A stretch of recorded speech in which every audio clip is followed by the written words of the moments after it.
morning to you. It must be 5 o'clock Eastern Standard Time somewhere out there because it's time for another edition of Hardison's Tips. I'm your host, Brian Hardison. Glad to be with you on this beautiful Monday, November the 1st of 2021. We do this for all of our brothers and sisters that are in the sales of vertical, whether it's key account, major account, up and down the street, in-home sales, office sales, retail sales, automotive sales. We just want you to get better at what you do. So let's unpack this. You're trying to get the month off straight. I hope October was a great one for you.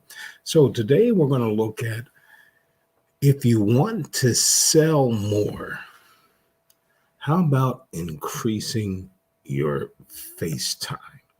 This is for my brothers and sisters in home sales, the ones who have major accounts, key accounts, trying to get around gatekeepers, security guards, people guarding the elevator, the receptionist. Once you get to the elevator, how do you scurry around and get to that decision maker? It's never a good sign when you start off a blog or any communication by saying, maybe I'm old-fashioned, because that means you are. However, when it comes to increasing sales and selling more, nothing beats old-fashioned hard work. It has been my experience that sales results in a direct selling environment where you're directly tied to one key performance indicator, or KPI as they call it now. And that's face time. That's it. If you want to improve your company's sales, get more face time.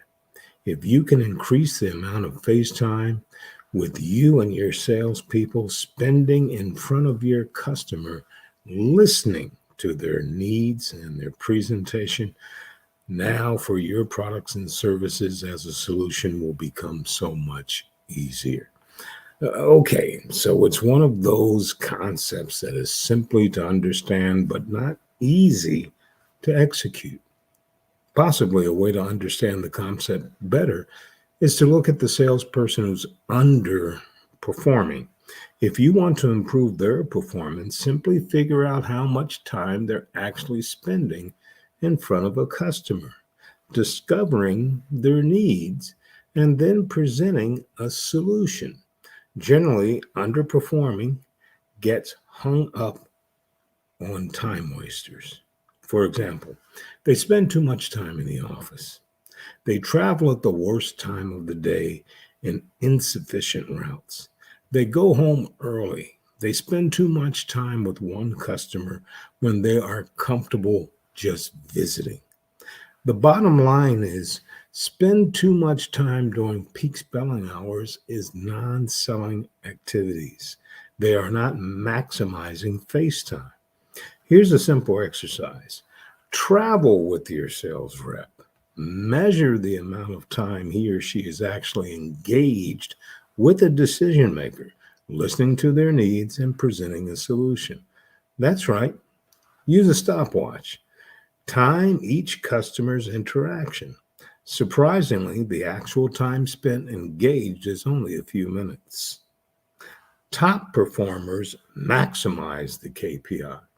Top performers have figured how to ask questions, listen, provide solutions, and deliver value to their customers by proportionally greater than the underperformers.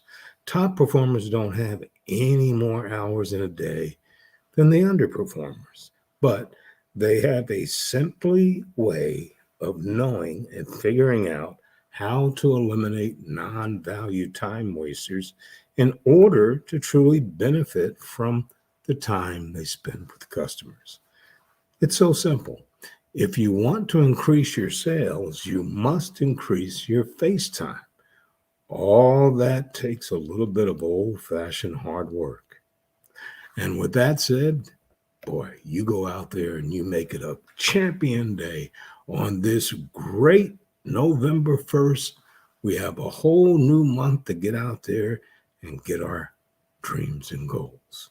Once again, Brighton Hardison, President of Champion Strategies, with our Hardison's tip for today. And as always, in parting, you go out there and you make it a champion day.